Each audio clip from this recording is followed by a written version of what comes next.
And we're back. Oh, I do love a good podcast. It doesn't matter what the day or date is because now this is on audio version 2 and it will not be on the exact day that we're talking about anyways. So if you're listening live, it's good to it's good for you to hear us. Is that what I would say? I guess. Yeah, good to see you. Yeah. I don't know. It's like when Oh, you say it's good to see you and someone says, "Oh, it's good to be seen." And right. we're like, what does that even mean? Uh-huh. Episode 17. Today, we're going to talk about using constraints to improve your creative output. We'll use examples from our own process. We'll use this podcast as an example, and hopefully, we'll take some suggestions and other examples from the live listeners too. But gotta start off with the classic.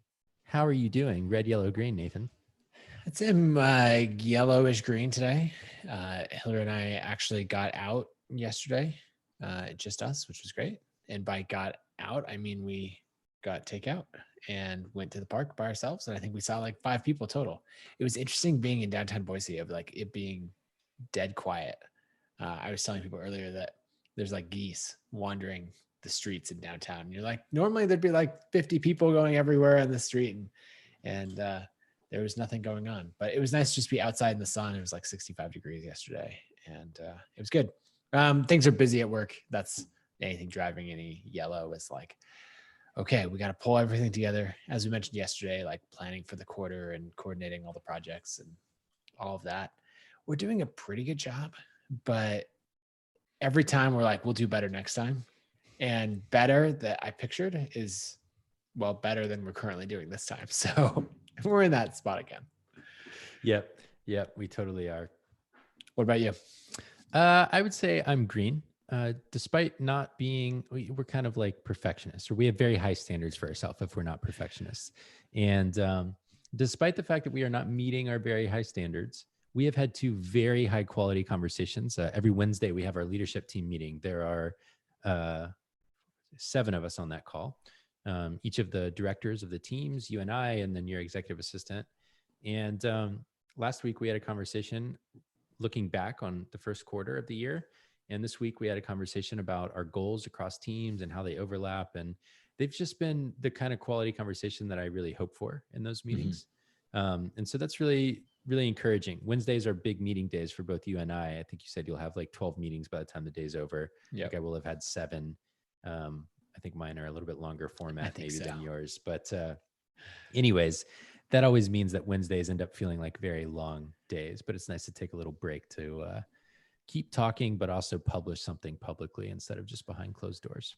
Yeah. And well, one reason that we do that is consolidate on certain days so that we have, I guess it's sort of this maker versus manager schedule. And we put a lot of our management meetings, one-on-ones with the direct reports, all that on Wednesdays, so that we have days like Mondays and Tuesdays that, like Tuesdays in particular, that are just wide open, like just open calendar, lots of time to create, explore new ideas and all of that. And it has the downside of like, okay, well then that has to go somewhere else. And Wednesdays are the days that are a little crazy. Yep, totally. Going to post the maker versus manager article from Paul Graham in the chat. If you never read that, it's a good one. All right, why don't you just kind of like introduce this topic and where it came from? Because it a little bit came out of our conversation yesterday on leverage and just realizing how this podcast has been for us. Yeah. So our topic is on using constraints to force you to publish.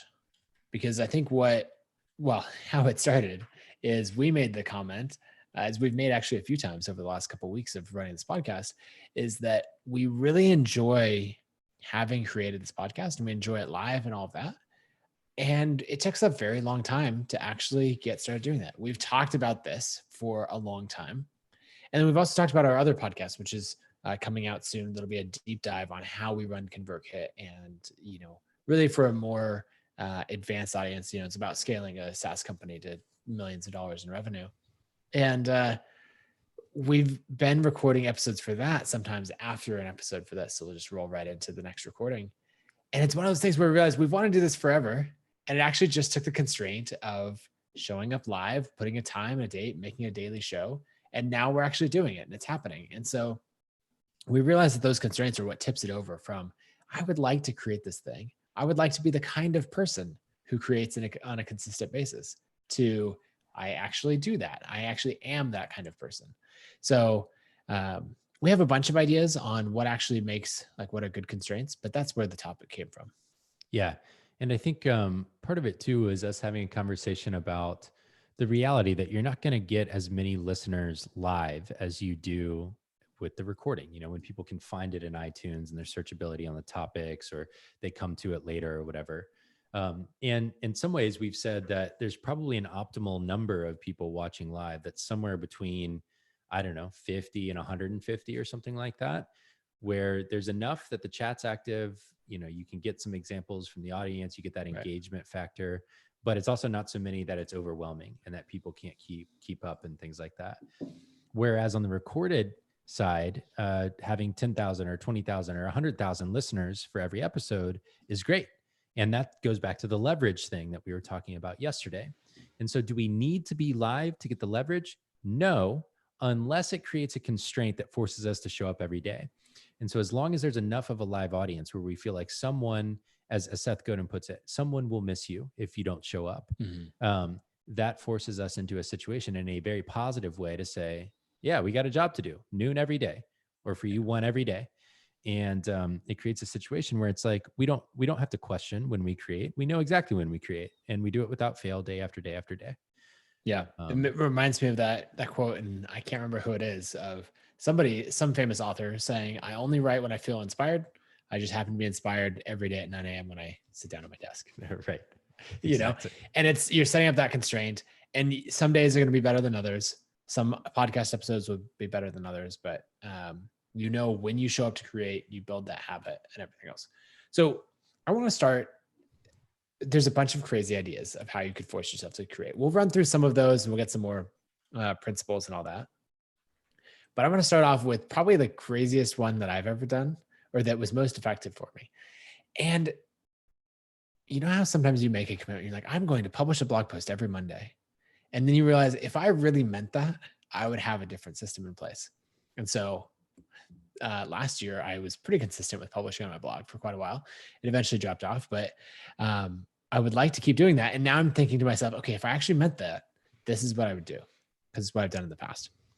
Go on your WordPress site or wherever you're publishing and schedule posts in advance, say like 6 weeks out.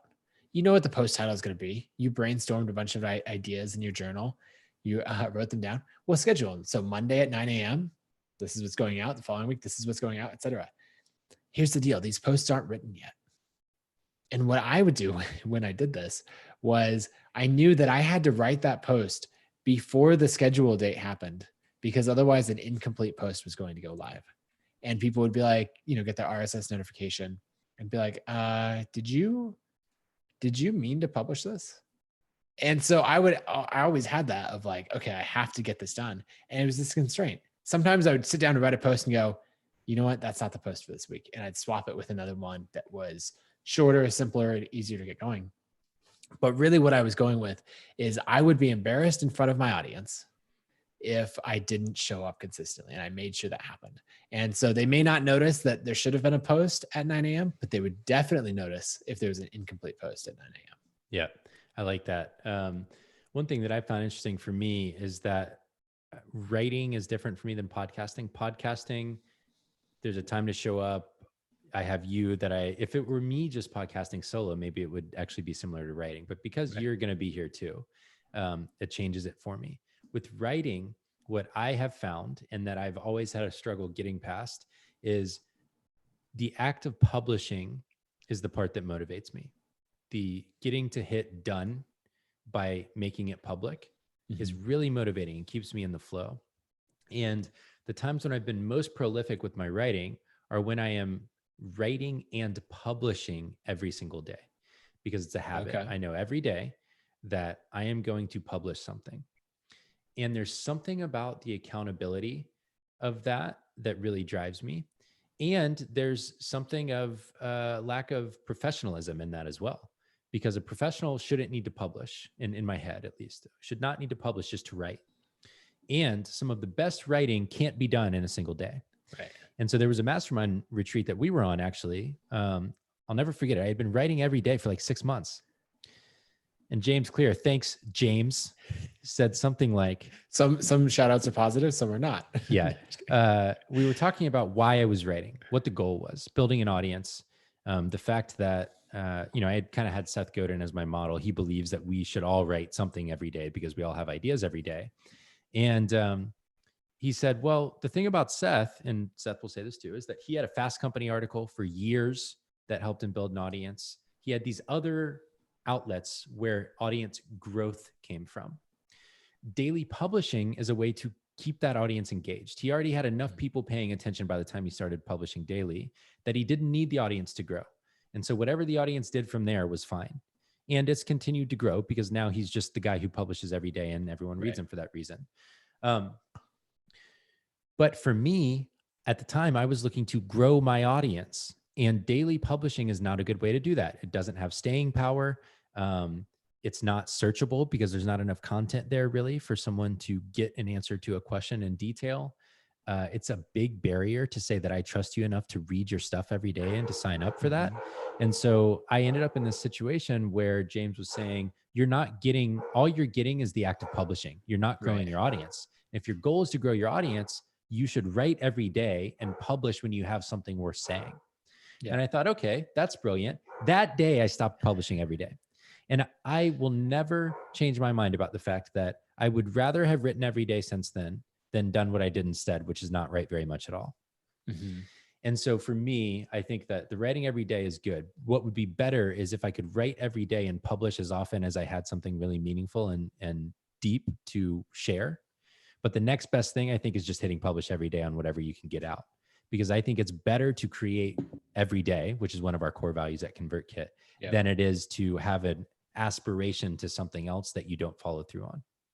Yeah. So that's interesting to me because one, it was really well-intentioned advice and it was accurate advice. Right. For, I guess, even for that circumstance and potentially even for you, right? You asked, how do I get more people to this, this work that I'm creating? And James was like, well, you have to have longer form, meaningful content that you're able to put time into promoting. And you can't really do that unless it is your full-time thing, publishing every single day. And so what we didn't pick up on was the fact that this was the constraint that was getting you to show up creatively. It wasn't the writing every day, it was the publishing every day. And now that we know both of those things, right, we could design, like, these are two constraints. And I am the biggest fan of constraints. It drives the team crazy, but I love constraints as they come into creative thinking. But if we know that these are the two constraints that we're working with, then we could design a system potentially that meets both of those. Where, for example, I'm imagining a blog design where there's the daily posts and you can see them. There's the feed of the daily posts, and there's Seth Godin style. Like, some of them are 2 sentences, some of them are 500 words, but it's just like great thoughts every day for Barrett. And then once a week, there's this meaningful post that maybe sums up some of these ideas that got framed over time or that kind of thing. And so once we know, we identify the traits about ourselves, then we design constraints around those traits, then we can come up with a system that's going to really play to our strengths. Yeah, exactly. And for me, what I've learned about myself is that writing is how I process ideas. Now, do I have to publish all of them? No, a lot of people would say I don't. But what I'm saying is my constraint of publishing makes me do the work. And so, like, this week, I published a post about this research paper I mentioned that I read on answering unanswered callings in your work. And because of the constraint of publishing, I think I did the writing that allowed me to process my thinking around that paper and to kind of summarize what I learned.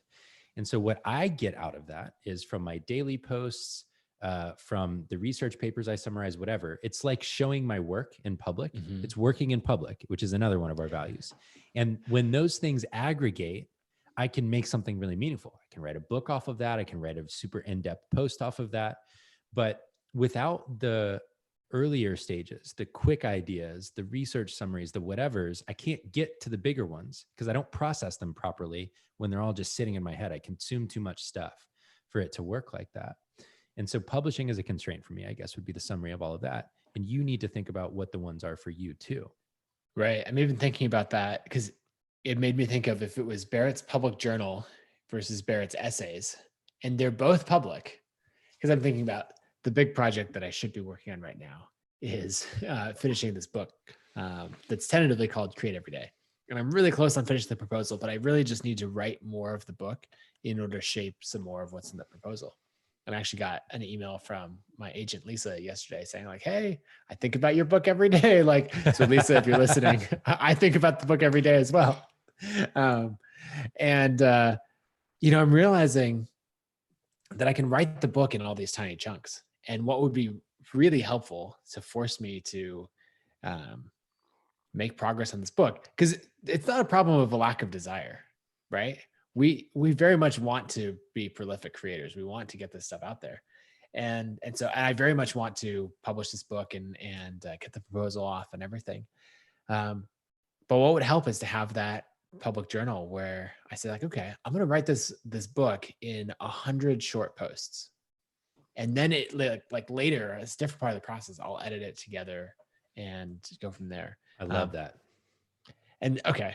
All right. I'm going to actually commit to doing that. I think that this is where it would go anyway, but I have to commit to it live on air.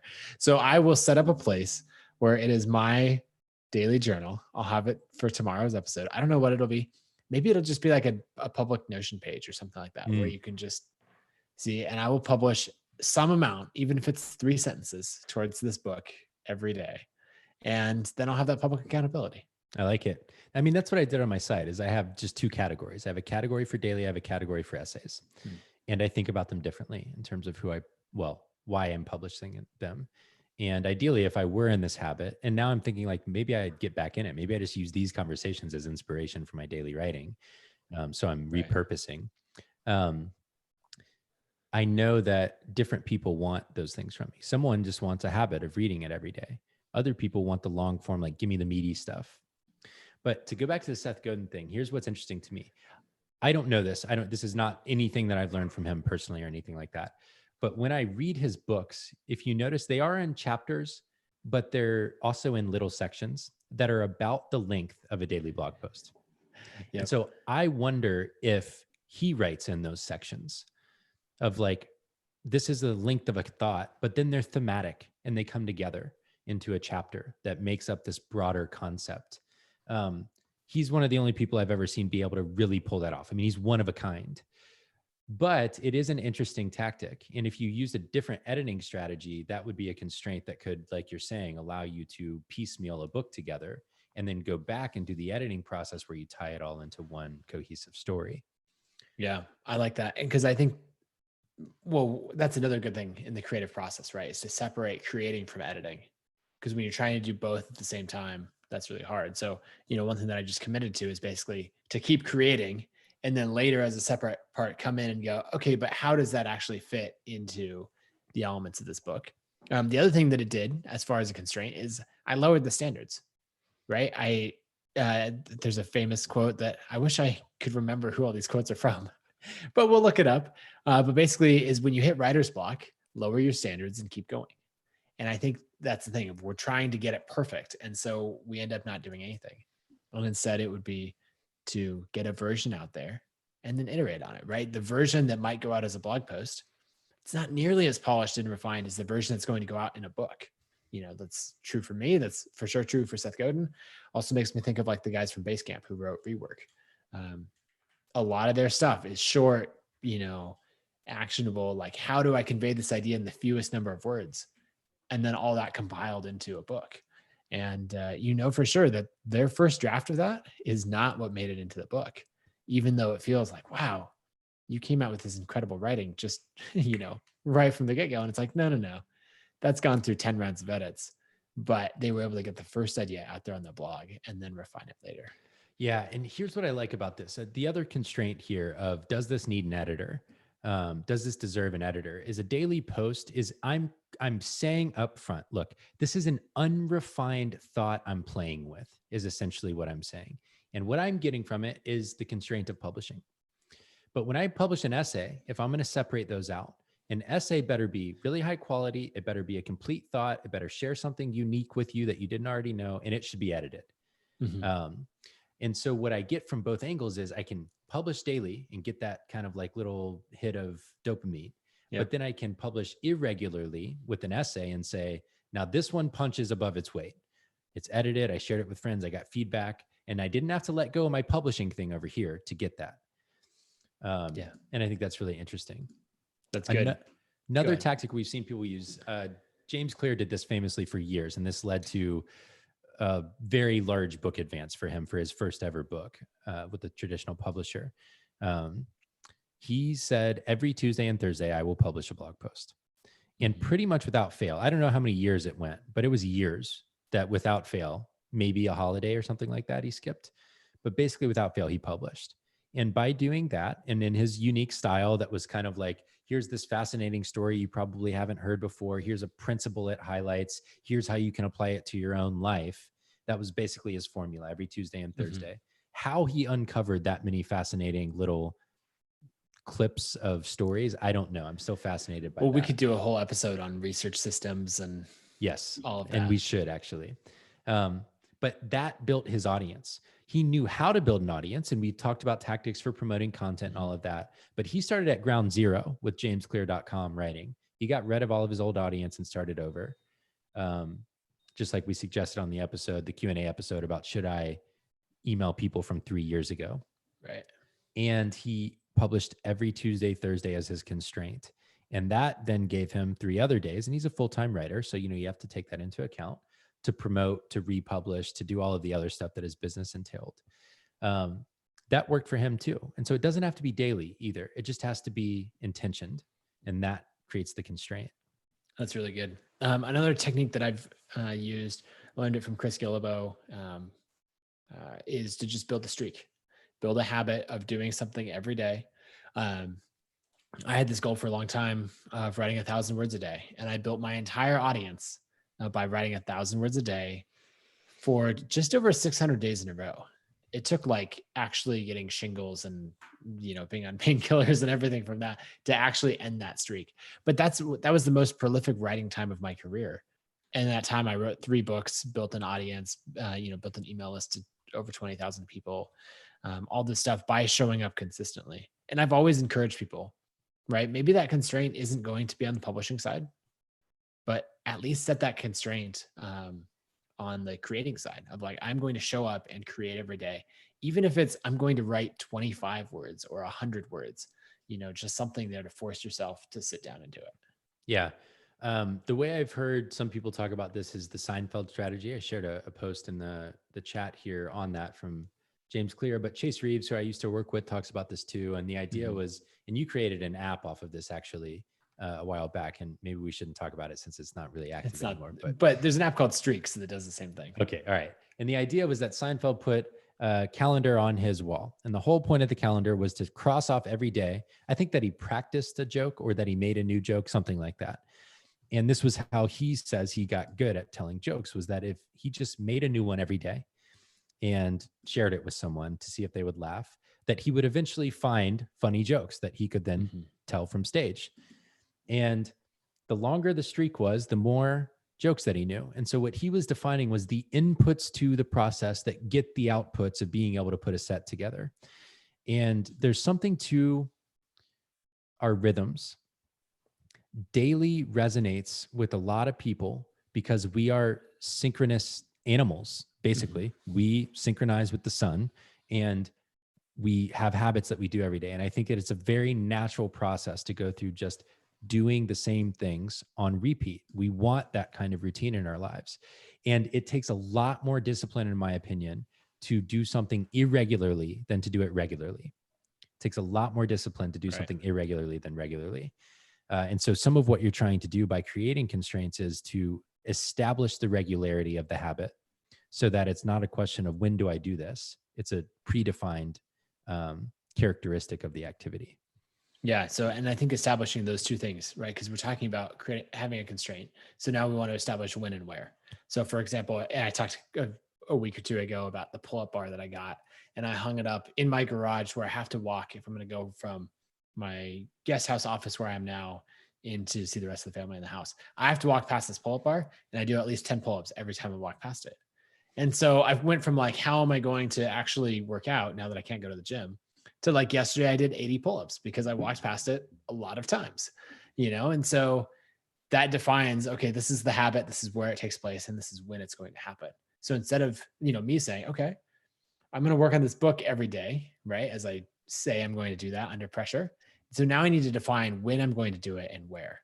And so it might be that I make my morning tea and I sit down with my laptop on the couch for 15 minutes every morning at 7, and I write a little bit of that or something. It could be the thing I do at the end of the day. It could be the thing I do after this podcast, whatever.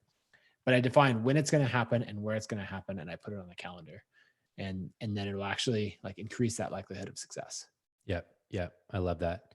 The last little tip here in terms of applying constraints is accountability. I think there's something really valuable about having either an accountability partner or a group of people that hold you accountable. That's where the idea for a mastermind group came from, or the value in a mastermind group is derived from.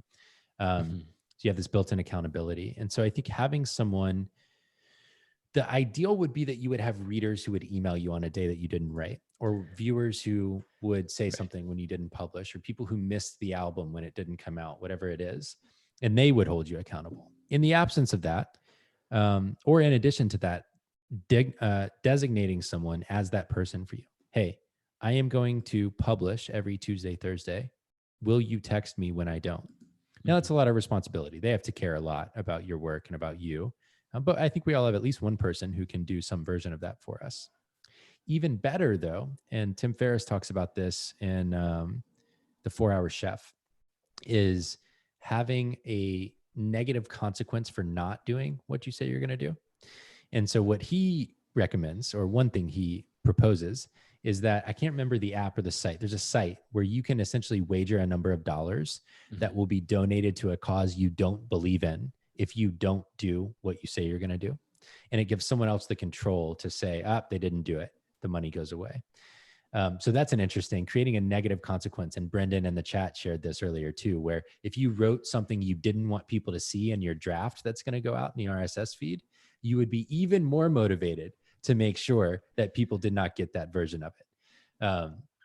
So anyways, that's another interesting tactic here. Accountability can really help you maintain the constraint. Yep, that's good. Find somebody to help do that. All right, let's transition. Barrett, you have a transition for us? Creator of the day. Oh, it's a different jingle. I like it. Okay, my creator of the day, well, I don't know what I was saying there. Whatever. My creator of the day is Matt D'Avella. So he's a YouTuber, filmmaker. If you guys have ever seen the documentary The Minimalists on Netflix, he shot that. And he has absolutely blown up on YouTube in the last year and a half. I think 2 years ago, he had like 1,000 subscribers on YouTube. And I'm just looking, last time I looked, he had like 1.4 million, and now it's almost double that. But he just puts out amazing high quality content, basically mini films rather than more of the like vlog style or something like that. So if you were to check out a few of his things, watch A Day in the Life of the Minimalist. And then he does these 30-day experiments, which I think are really fun. So check him out on YouTube, Matt D'Avella. Love it. My creator of the day is Jeff Sheldon of Ugmonk. Ugmonk makes delightful little physical objects for your office and home. Oh, look, James Clear's book is right there. I swear it's not all like incestuous or anything. We just happen to have a lot of the same friends that like each other. Anyways, the fun thing about running a company like this, by the way, is that you get to know so many cool creators. I mean, it's one of the most delightful aspects of our work is we get to personally know all of the, like most of the people we recommended as creators of the day are people we have spent time with. Anyways, side note. So anyways, he's got all of these cool like desk organizers, mouse pads. You've got the notebook there, kettle. If you love well-designed, thoughtful, essentialist goods, Ugmonk is a great place to get them. Yep, it's fantastic. I've got the mouse pad. I've got the shirts. I've got a bunch of the stuff. So yep, Jeff does great stuff. Okay, my resource of the day. We already talked about it a little bit, but it's the Streaks app. streaksapp.com. So this is very similar to the app that I did like 8 or 9 years ago called Commit, but they've added a bunch more features. And so basically you can build a habit that you're going to do every day, of get out and walk the dog. I would put, which I'm going to after this, as I start using it again, workout and exercise, and then also, write towards the book that I'm coming out with. So, and have that in there. You can check it off every day. It'll give you stats, everything else. Somebody complained one time when I recommended this that it cost money. And they were like, oh, it costs money. Like, where's the free version? I think it costs like $4 or something. And so I would say, spend the money, like spend the couple of dollars and your habit's worth it. Okay. It's $4.99. Spend the $4.99, build a habit, make it happen. And remember, for a lot of these things, there's a creator on the other end of it. Sometimes we want to save our money and everything, but the way we avoid the concentration of wealth in unnatural ways is by buying from small time people who might have to charge a little bit more. And that might mean we have to be more intentional with this may be my thought of the day. You might have to be more intentional with the way you budget your money in order to buy from the small time creators or the people just getting started or the people who are good at one thing instead of a million things. But I believe that local economies meaning the internet creates different communities. It's not geography based, it's interest based. And so I'm going to call local interest based economies being the future. I think that can help us power this creative world that we believe is going to continue to come to life as more menial jobs get automated and more people have time for creative outlets. You've got to prioritize your spend and spend your money where you don't have to. I believe that the world becomes better when we focus spending our money on the things we believe in and the people we believe in. And so when you have an app like this from a creator that might cost $5 and there might be a free version somewhere else, choose to spend the money with the person who you want to continue to exist and to continue to be in business, because that can go a long way. That's good. All right. Do you have a resource? I do, but now it's like I had this inspirational thought and I'll do it tomorrow. That's good. One quick thing. Are you going to say the same thing that I'm going to say? I'm going to say the same thing that you're going to say. You go. You say it. Oh, man. So it turns out when you do a daily podcast, there comes a time when you realize I got to take a vacation at some point, and that screws up this daily podcast thing. So I am taking 2 vacation days tomorrow. I'm doing that, or tomorrow and Friday. That is because the sun is going to be out in Portland and I want to get outside. I want to spend some time with my kid, just kind of take a break from us putting in a lot of time recently to get the company in good shape. And as a result of that, we are going to test something out where we have a different co-host on days that one or both of us maybe sometimes are out. So you're going to hear from 2 different co-hosts tomorrow and Friday, or in the next 2 episodes if you're listening not live. So episodes 18 and 19 will have different co-hosts. And I think that'll be a ton of fun. I think it'll expose some of our teammates and give you a different voice to listen to. Yeah. So I'll be there tomorrow along with Alexis Teichmiller, who runs our affiliate program at ConvertKit. We're going to be talking about creating from a place of vulnerability and transparency and the impact that has. And then on Friday, we'll do Q&A Friday with Corey Miller, who is our front-end developer on the marketing team. And he's an avid podcaster as well. So you'll get to hear a couple different voices. And it'll be fun. And then I think over the course of the next few weeks, we'll bring in every 4 or 5 episodes, we'll bring in a new co-host because sometimes I might not be available, That's true. I am coming back next week though. So don't get too used to it. All right. We'll see, Barrett. If you want to save your spot, you got to show up. So I don't know. All right. That's it for today's episode. Have a great day and find some constraints to get you creating. Bye, y'all.